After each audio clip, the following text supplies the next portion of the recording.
Good evening and welcome to this special edition of Metro Focus, Tackling the Issues. I'm Rafael P. Roman. In the 100-year history of the National Football League, few players have impacted the game on and off the field as the legendary Joe Namath. Broadway Joe, the Hall of Fame quarterback who famously guaranteed and delivered the Jets' first and only Super Bowl title, hung up his cleats over 40 years ago. Yet, he continues to be a fan favorite here in New York City and beyond. Namath has used his popularity to raise awareness about an issue that has affected countless athletes: brain trauma. More specifically, chronic traumatic encephalopathy, or CTE, a degenerative disease found in people with a history of head injuries. And while the NFL has taken steps in recent years to make the game safer, some feel that those efforts are still not enough. I spoke with Namath about this controversial issue and began our conversation by asking him just how serious a risk head trauma is for football players. You know, I can't go into numbers, I don't know specifically, but what we're doing, what I'm doing, concussions, traumatic brain injuries, they're not regulated to sports.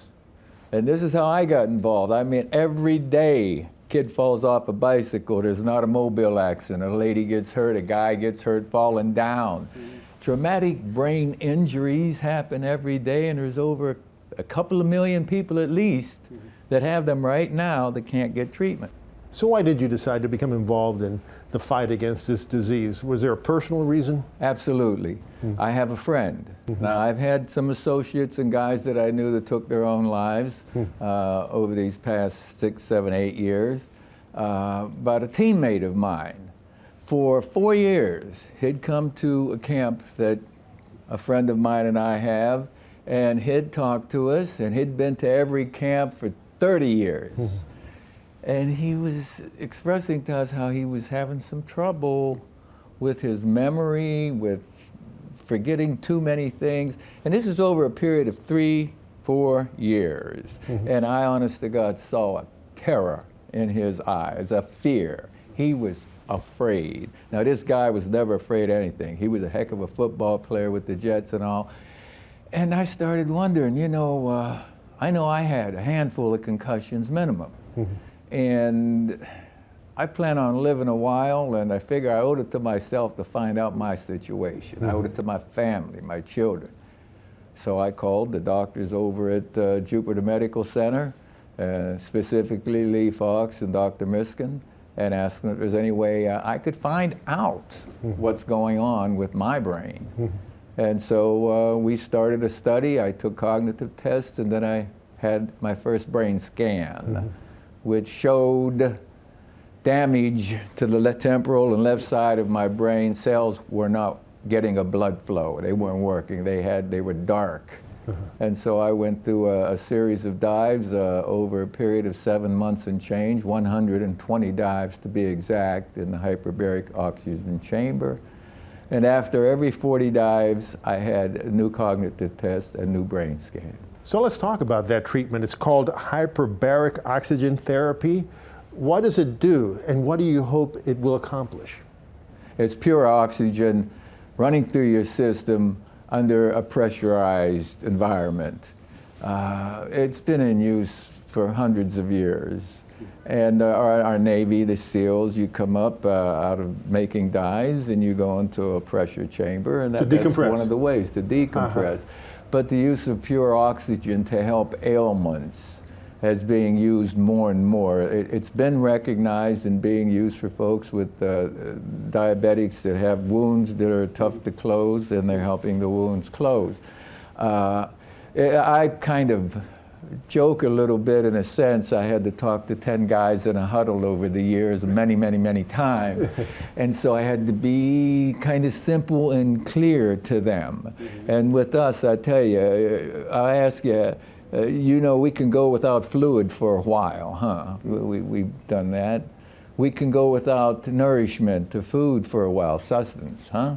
How long can we go without oxygen? How badly does this body we have, this instrument we have, need the oxygen? It's a healer. We need it. We survive with it. Without it, we're gone. So we are taking people that had traumatic brain injuries and helping them We are giving them the oxygen, hyperbaric oxygen treatments, and we've seen improvement. Really, it reverses the effects of the injury.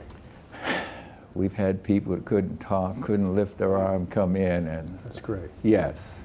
So obviously there's at least this promising treatment for football players experiencing brain injury. But what about preventing brain injury in the first place in the game of football? Do you think that's possible without transforming the game completely? No, sir, Raphael, I'll tell you what, that brain's floating around in there, and it's going to bounce off of that bone in there, cranium, whatever.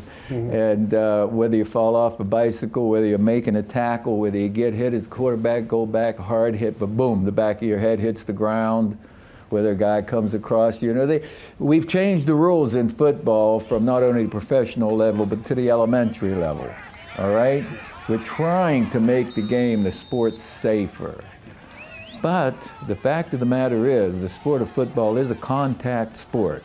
And you're getting hit and you're hitting the ground also. So there's going to continue to be a worry about head trauma. So how do you respond to those who say, listen, this game is just too violent for kids and children shouldn't play it?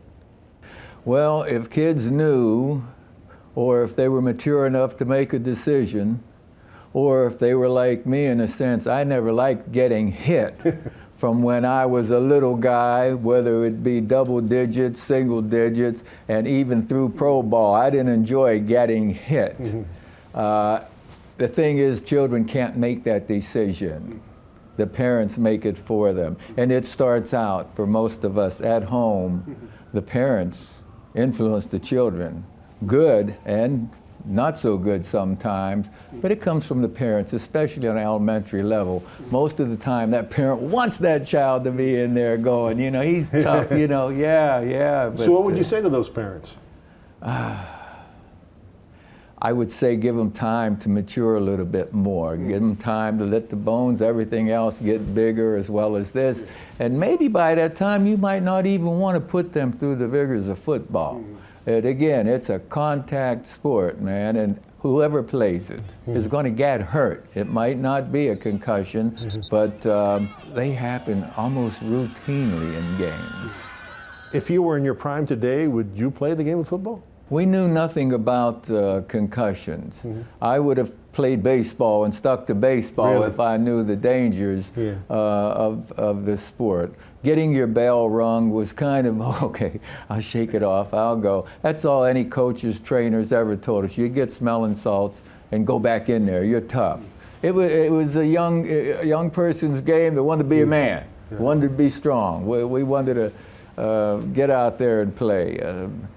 It's a tough sport. So you wouldn't play it again if you knew what was going on with the... Well, given the same opportunity as when I was a younger guy, I had a chance to play another sport, you see, professionally. And so knowing what I know today with 2 artificial knees, artificial hips, several operations here, there, thank God, not on an organ, all these organs are healthy. I'm not complaining, mind you, I am not complaining. However, it's very physical and there are injuries involved. So Joe, why do you think it took so long for this disease to see the light of day? Is it simply because people were just completely ignorant of it in the old days? Or is it because some people just didn't want it to see the light of day because they thought it would hurt the game of football? I think now when we're talking about concussions, they've been around. The pugilistic arts, guys have been getting hit. And when I was a kid, I asked my daddy why this guy behaved this way in my little old hometown. He said, oh, son, he's punch drunk. Punch drunk. Okay, well, that's what they knew about getting in the head so much back then. Now then, the chronic traumatic chronic encephalopathy, that's another story. That's recently fairly new, the discovery, and we're still working on how it can affect or kill people. Before you had to be deceased before they could detect it, and now they may be on to a way to detect it earlier. Does traumatic brain injuries bring that on? We don't even know that. But a high percentage, 90+% of the guys they've examined that have been deceased had it, that were football players. Joe, the popularity of football has been waning of late. Some people argue it's because of this issue. that people now realizing how damaging the game could be. They just don't like it as much anymore. Another reason is the political controversy surrounding the game of football, specifically the taking of the knee during the national anthem. What's your take on that? Well, I believe in standing for the national anthem. I believe in honoring our flag and our country, certainly. The knee stance was taken in the first place as a submission kind of move, as a respectful kind of move, and not by Colin Kaepernick initially. It was a teammate, Eric Reed, that decided, you know what, this is our flag, we got to show some respect, let's do it. And that's their way of humbly showing respect, yet rebelling against the pressure they feel that is going on. But I personally will stand forever for this flag in our country. Well, Joe, thanks so much for taking the time, and thank you so much for the work you're doing to fight this really terrible disease. I'm just a thankful man. Thank God every day, several times, and I hope we can find more help for people with traumatic brain injuries. Thank you, sir. Thank you, Raphael. Since our interview with Joe Namath, NFL Commissioner Roger Goodell has said that the league has taken steps to make the game safer for players while also reducing concussions. He added, quote, "Safety has been at the forefront and our #1 priority of our players. Over the last 10 to 15 years, we have made over 50 rule changes to make our game safer."